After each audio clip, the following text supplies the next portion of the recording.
नमस्कार everybody, welcome back to my channel. और मेरे कमेंट सेक्शन में किसी ने ये क्वेश्चन पूछा था। लास्ट जो मैंने वीडियोस डाले थे ब्लेसिंग्स के ऊपर कि हाउ टू गिव ब्लेसिंग्स और क्यों ब्लेसिंग्स देना है किसी को। सो उस पर किसी व्यूवर ने मुझे क्वेश्चन किया था और पूछा था कि हम ब्लेसिंग्स दे तो दें, बट अगर सामने वाला सुधरना ही नहीं चाहता है तो हम कैसे उसको माफ़ करें या कैसे उसको ब्लेसिंग्स दें। सो इसका जवाब ये है कि हम सबसे पहले हमें ये समझने की ज़रूरत है कि हम जो ब्लेसिंग्स दे रहे हैं वो इसलिए नहीं दे रहे हैं कि कोई सुधर जाए, वो इसलिए नहीं दे रहे हैं, हम किसी को माफ़ इसलिए नहीं कर रहे हैं कि वो अब हमसे अच्छे से बिहेव करने लगे या वो हमारी इम्पोर्टेंस समझने लगे। ये सारी चीज़ें करने के लिए नहीं। ब्लेसिंग्स देने का मतलब है किसी को भी कुछ आशीर्वाद देना, माफ़ी देना हम इसलिए दे रहे हैं सो दैट हमें अच्छा लगे।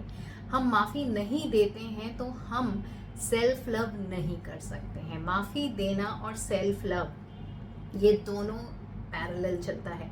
हम एक तरफ अपने आप से कह रहे हैं कि मैं अपने आप से बहुत प्यार करता हूँ, मैं प्यार से भरा हुआ हूँ, मैं अपनी बहुत केयर करता हूँ, और दूसरी तरफ हम कोई भी एक ऐसा इंसिडेंट या कोई भी एक ऐसा इंसान को याद कर रहे हैं जिसकी वजह से हम अपने आप को तकलीफ दे रहे हैं। अगर हमने माफ़ी नहीं दी किसी को, किसी ने हमारे साथ बुरा किया और हमने उनको माफ़ नहीं किया, हमने उनको ब्लेसिंग्स नहीं दी हुई हैं, हम अपने मन में एक उनके प्रति एक गुस्सा बरकरार रखे हैं या उनके प्रति हमारे मन में कुछ चिड़चिड़ापन है या हम वो चीज़ याद रख रहे हैं, उनकी पकड़ के बैठे हैं। हमारे मन में ना गुस्सा है, ना चिड़चिड़ापन है, ना दुख है, लेकिन हम उस चीज़ को पकड़ के बैठे हुए हैं कि उन्होंने हमारे साथ गलत किया था।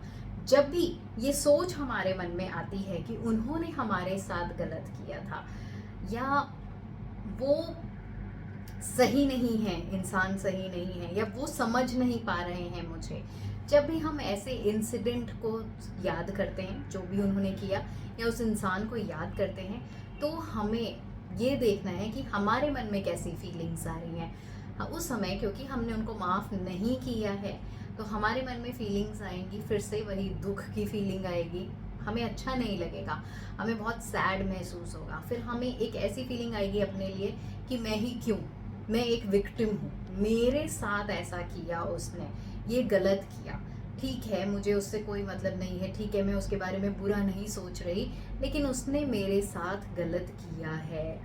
तो हम ये जब सोचते हैं तो हमारी कोई हैप्पी फीलिंग नहीं होती है, हम कोई एक अच्छे हैप्पी स्टेट में नहीं आते हैं। हम जब भी उनके बारे में सोच रहे हैं या उस इंसिडेंट के बारे में सोच रहे हैं तो हम किस स्टेट में जा रहे हैं, एक सैड स्टेट में जा रहे हैं। हम एक ऐसे स्टेट में जा रहे हैं जहाँ पे हम बहुत लो फील करते हैं, एक लो एनर्जी हमारे अंदर आती है।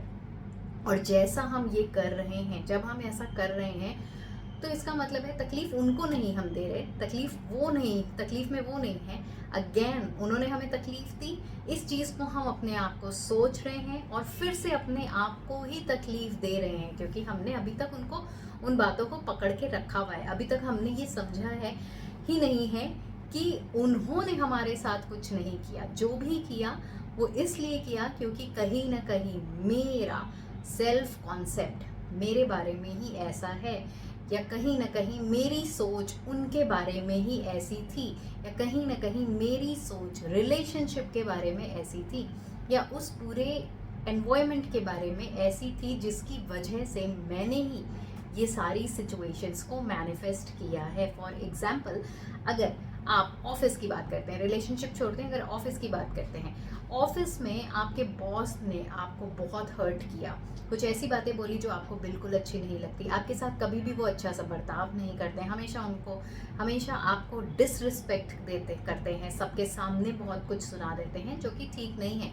आपके काम को कभी एक्नॉलेज नहीं करते हैं बार बार, और आप बार बार यही बातें उनके बारे में सोच रहे हो, वो अच्छे इंसान नहीं है, वो अच्छे इंसान नहीं है, वो मेरे साथ गलत कर रहे हैं, मैं तो इतना कुछ करती हूँ बट मेरे साथ गलत कर रहे हैं।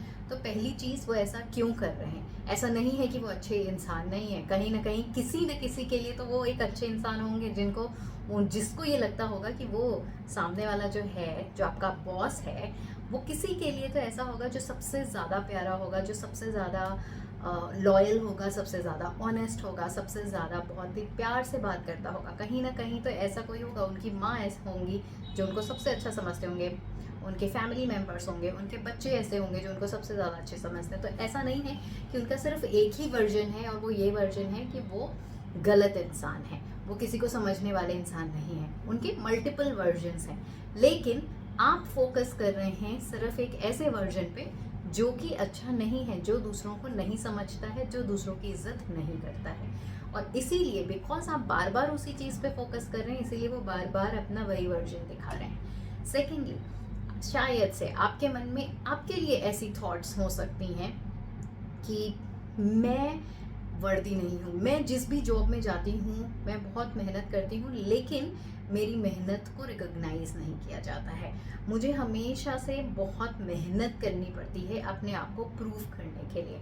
मैं जिस भी जगह पे जाती हूँ मुझे बहुत ज़्यादा नीचा दिखाया जाता है। ऐसे कुछ self concept. So self concept मतलब आप अपने बारे में क्या सोच रहे हैं। सो हो सकता है कि आपकी अपने बारे में ऐसी सोच है, हो सकता है आपके आपके बॉस के बारे में ऐसी सोच है, हो सकता है आपकी जनरली ऑफिस के बारे में ऐसी सोच हो सकती है कि ऑफिस में तो ऐसा ही होता है, जो बॉस के इर्द गिर्द घूमता है, जो बॉस को बहुत ज़्यादा मक्खन लगाता है, वही उसी को आगे बढ़ाया जाता है। जनरली भी हम ऐसी बातें करते हैं। सो इसीलिए आपको शायद बॉस ही वैसा मिल रहा है जिसको मक्खन लगाया जाए।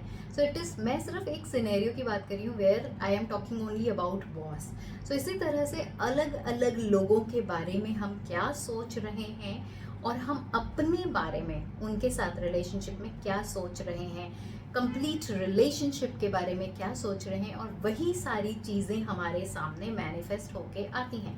सो इसका मतलब है अगर किसी ने आपको हर्ट किया है तो पहले तो आपको ये ध्यान देना है कि आप विक्टिम नहीं हैं। आपके साथ उन्होंने ऐसा नहीं किया, आपके साथ ऐसा हुआ है क्योंकि आपकी थॉट्स ऐसी हैं आपके बारे में, उनके बारे में, उस एनवायरनमेंट के बारे में या उस रिलेशनशिप के बारे में, और इसी वजह से ये सारी चीज़ें आपके सामने आई हैं। जब हम ये मान जाते हैं तो हम अपने आप को विक्टिम नहीं समझते, हम अपने आप को सोचते हैं कि ये क्रिएटर है, हमने ही ये क्रिएट किया है। और बिकॉज हमने ये क्रिएट किया है इसलिए सबसे पहले तो मैं अपने आप को माफ़ करूँगी, कि मैं अपने आप को माफ़ी देती हूँ कि मैंने अपने एक ऐसे वर्जन को क्रिएट किया है जो कि दुखी रहती है, जिसने ऐसी सिचुएशंस क्रिएट की जो कि जिसने मुझे दुखी किया। एंड फिर आप सामने वाले को माफ़ करते हैं, और जब आप सामने वाले को माफ़ करते हैं तो आप उसके लिए माफ़ नहीं करते हैं कि उसका अच्छा होगा। जब आप सामने वाले को माफ़ करते हैं तो अगेन आपके अंदर से एक, अगर सच्चे दिल से अगर आप माफ़ कर देते हैं तो फिर जब आप उनके बारे में सोचेंगे या उस इंसिडेंट के बारे में सोचेंगे तो आपको तकलीफ़ बिल्कुल नहीं होगी, क्योंकि एक तो आपको ये नॉलेज है कि ये उन्होंने नहीं किया, ये मेरी ही सोच ने करवाया है। एंड सेकेंड, आपने ऑलरेडी उस सिचुएशन को गिव अप कर दिया है, उस ऑलरेडी सिचुएशन को लेट गो कर दिया है, उसको जाने दिया है, माफ़ कर दिया है, उसको ब्लेसिंग्स दे दी हैं और अब वो चले गए हैं। सो इसका मतलब है कि वो कोई चीज़ रही ही नहीं आपके मन में दुखी होने के लिए। तो आप अपने आप को तकलीफ़ नहीं दे रहे हैं, आप अपने आप को हैप्पीनेस दे रहे हैं। जब भी आप उनके बारे में सोच रहे हैं तो आपके मन में एक ही थॉट आ रहा है कि मैं उनको ब्लेस करती हूँ कि वो खुश रहें, मैं उनको माफ़ कर चुकी हूँ।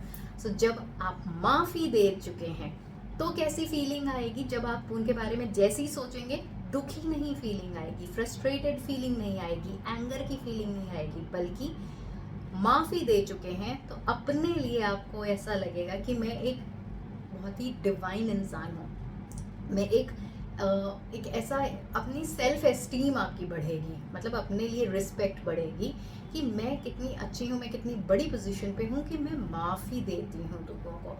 मेरे साथ कुछ भी हुआ, ठीक है, मैंने क्रिएट किया और मैं चीज़ों को लेट गो कर देती हूँ, मेरे अंदर इतनी क्षमता है कि मैं माफ़ी दे रही हूँ। तो आप एक पेडेस्टल पे रहेंगे, आप अपने आप को बहुत बड़ा समझेंगे। सो बेसिकली एक लो एनर्जी से आप एक हाई एनर्जी पे चले जाएंगे। So that is the reason it is very important कि आपको फॉरगिवनेस प्रैक्टिस करनी ही करनी है। जहाँ आप सेल्फ लव कर रहे हो साथ ही साथ आपको फॉरगिवनेस की प्रैक्टिस बहुत ज़रूरी है। तो ये सेल्फ लव आपका बैलेंस रहेगा, वरना सेल्फ लव अधूरा रहता है। जिसने आपको तकलीफ दिया आप उसको माफ़ करिए, आपको ऑटोमेटिकली ये लगेगा कि अपने आप को एक सैड और एक लो एनर्जी से निकाल रहे हैं और एक हैप्पी और एक हाई एनर्जी में रख रहे हैं। कैसी एनर्जी में रख रहे हैं? जहां आपको लग रहा है कि मेरा सेल्फ एस्टीम बहुत है, जहां आपको लग रहा है कि मैं अब ऊपर हूँ, मैं एक डिवाइन एनर्जी हूँ, क्योंकि मेरे अंदर ये क्वालिटी है कि मैं लोगों को माफ़ी देती हूँ, मैं लोगों को आशीर्वाद देती हूँ, ब्लेसिंग्स देती हूँ। So that is also a part of self love. So self love आपका बिल्कुल अधूरा है अगर आप फॉरगिवनेस नहीं दे रहे हैं। तो आपको सेल्फ लव के साथ साथ, सेल्फ लव मतलब अपने आप को प्यार से भरना, और इंसान के पास जब ढेर सारा प्यार होता है अपने लिए, तो वो दूसरों के लिए इस और कुछ दे ही नहीं सकता। जो हमारे पास होता है हम वही दे सकते हैं। हमारे पास प्यार है तो हम वो प्यार ही है जो बाहर दे सकते हैं। सो आई होप आपको इस क्वेश्चन का आंसर समझ आ गया होगा कि हमें माफ़ी इसलिए नहीं देनी है कि सामने वाला सुधरे, सामने वाला समझे, सामने वाला समझे ना समझे, सुधरे ना सुधरे, हम उसको माफ़ी इसलिए दे रहे हैं जिससे कि हम अपने आप को खुश रख सकें। एंड सेकेंडली, यस, अगर आप सच्चे दिल से माफ़ी दे देते हैं तो फॉर श्योर, क्योंकि आपने अब माफ़ी दे दिया, एंड नाउ अगर आपको रिलेशन नहीं रखना है तो आप उनको लेट गो कर सकते हैं, जाने दे सकते हैं, और रखना है तो आप उनका एक नया वर्जन क्रिएट कर सकते हैं जिसमें कि आप उनको उस वे में विजुअलाइज करिए जहाँ पे वो आपको रिस्पेक्ट कर रहे हैं, वो आपसे बहुत अच्छे से बात कर रहे हैं, वो आपको अप्रिशिएट कर रहे हैं, वो एक लवफुल नेचर आपको अपना दिखा रहे हैं। बार बार उस चीज़ को विजुअलाइज करिए तो ये चीज़ उनका नया वर्जन क्रिएट करने में भी बहुत हेल्प करेगी। अगर आप उनको माफ़ कर देते हैं सो वो वर्जन अपने आप चला जाएगा एंड नया वर्जन क्रिएशन में आपको बहुत ही आसानी होगी।